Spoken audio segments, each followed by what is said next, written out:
안녕하세요. 최대의 정석 콘쌤입니다. 댓글에 서울시립대학교 스포츠과학과 좀 해주세요. 뭐 이런 얘기 있어서 오늘은 서울시립대 스포츠과학과에 대해서 여러분과 얘기를 해보려고 합니다. 나군에 있고요. 작년까지는 가군이었죠. 그런데 올해 이제 나군으로 변했다. 그건 전에 영상에도 제가 얘기를 했던 부분이고, 그리고 모집 인원은 30명을 모집합니다. 거의 일정하게 항상 30명 정도를 모집을 하고 있어요. 전형 같은 경우는 시립대는 1단계와 2단계가 나눠져 있습니다. 뭐 1단계 성적으로 일단 우선 선발해서 2단계 실기까지 합산해서 총점을 다퉈서 합격하는 형태로 뭐 이렇게 들어가게 되는데, 1단계 일단 수능 100%로 4배수를 선발합니다. 4배수 선발한다는 얘기는 뭐지? 30명을 모집하고 있으니까 곱하기 4 해서 120명을 일단 우선적으로 수능으로만 우리는 뽑아 놓을래. 그래서 이 120명만 실기를 볼 수 있는 시스템입니다. 그러면 수능 100%에서 수능 어떤 과목을 반영하냐라고 보면 국어 40% 반영을 하고 있고요. 수학 35% 반영하고 영어 25% 반영을 하고 있습니다. 그리고 탐구는 반영하지가 않아요. 근데 올해 변경사항 중에 작년까지는 수학을 30%만 반영을 했단 말이야. 올해 5%가 올랐습니다. 그럼 이 5%는 어디서 가지고 왔을까? 영어가 원래 작년에는 30%였는데 여기서 마이너스 5%를 빼고 수학으로 줬다. 뭐 이런 얘기입니다. 그러면 수학의 변별력만 커지고 영어의 변별력은 약해졌을까? 객관적으로 보면 그렇게 이해를 해야 되잖아. 그런데 이 부분을 선생님이 유심히 보니까 영어가 25% 반영한다. 그러면 500점 중에 25%니까 결국에 125점이 만점이야. 그래서 여러분들이 모집 요강을 보면 시립대 어떻게 나와 있냐면 1등급 이런 식으로 해서 125점 만점으로 돼 있습니다. 그렇다면 작년에는 150점 만점으로 돼 있었다고. 이게 변경이 된 거야, 125점으로. 그렇다면 변별력은 어떻게 됐을까? 1등급에서 2등급 떨어질 때 121점입니다. 4점이 떨어져요. 근데 작년에 어떻게 됐냐면 150점 1등급일 때 만점이고 2등급일 때 146점이었다고. 계속 동일하게 4점씩 떨어지는 시스템입니다. 영어 자체가.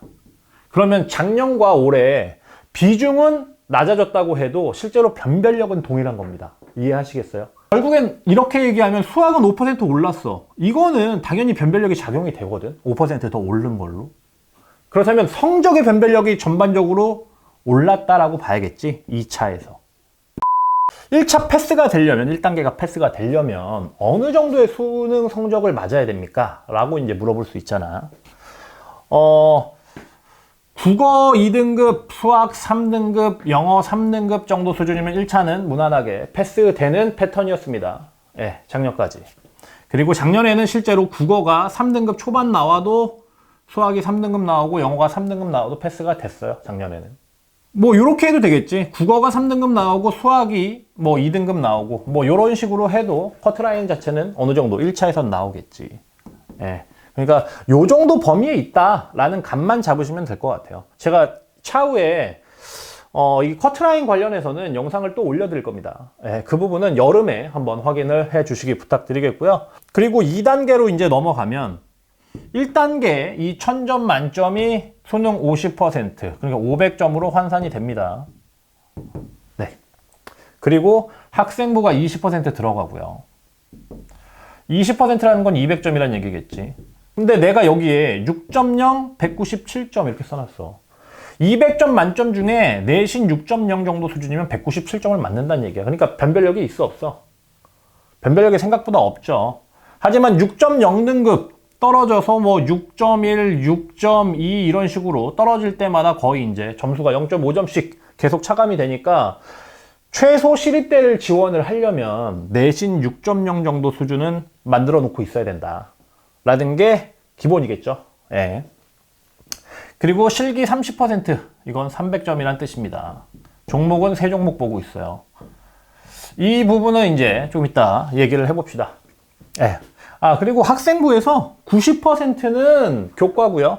10%는 비교과입니다. 예, 참고사항으로 알고 계시면 될 것 같아요. 네, 실기는 30%에서 300점을 반영한다고 앞서서 말씀을 드렸죠. 그럼 어떠한 종목이 있죠? 일단 제자리 멀리뛰기라는 종목이 있고요. 제자리 멀리뛰기, 그리고 100m 달리기, 그리고 좌전굴, 이렇게 세 종목입니다. 일단 제자리 멀리뛰기 남학생 285가 만점입니다. 남학생. 그리고 여학생은 230이 만점이고요. 100m 달리기 남학생 11초 99 만점, 여학생 14초 82 만점이고요. 좌전굴 유연성은 남학생 30cm가 만점이고요. 여학생 33cm가 만점입니다. 생각보다 1차가 패스가 되면 시립대 같은 경우는 굉장히 실기가 중요해지는데, 실기가 변별력이 없는 게 아니에요. 이 300점이라는 점수가 작은 점수가 아니야. 그리고 변별력이 굉장히 없는 게 아니야. 그래서 1차가 패스가 되는 학생들끼리의 점수 차는 실제로 많이 벌어지면 뭐 20점, 뭐 25점, 맥시멈으로 30점까지도 수능이 어려울 경우 발생이 될 수 있는데, 그런 부분이 뭐 아무리 성적이 좋다고 해도 실기가 안 되면 결국엔 떨어지게 돼 있습니다. 시스템 자체가. 그렇기 때문에 시립대 실기를 우습게 보지 마라. 제가 명확히 이 점은 말씀드리고 넘어가겠습니다. 제자리 멀리뛰기는 남녀 동일하게 3cm당 2점씩 차감됩니다.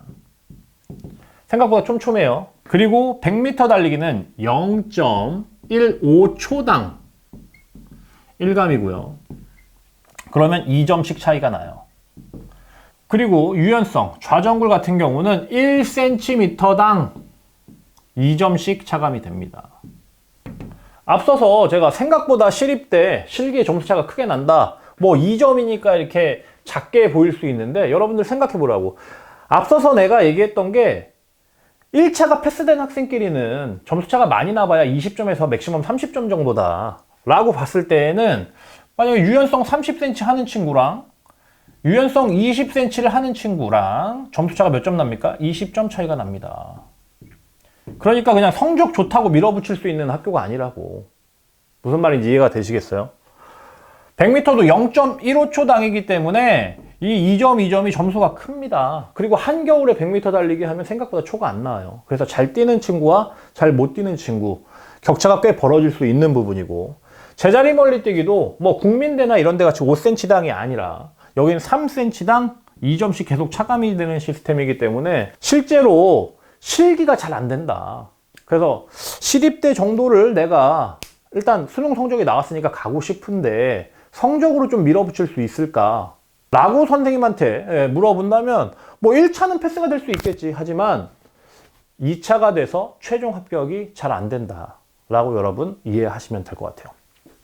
시립대가 이게 작년과 재작년에 점수가 크게 났던 학교야. 몇 점 차이가 났냐? 거의, 이거 말이 되나? 에 대해서 알고 있어야 올해 2023학년도의 입시가 시립대가 어떻게 움직이겠구나 라는 감이 생길 거 아니냐고.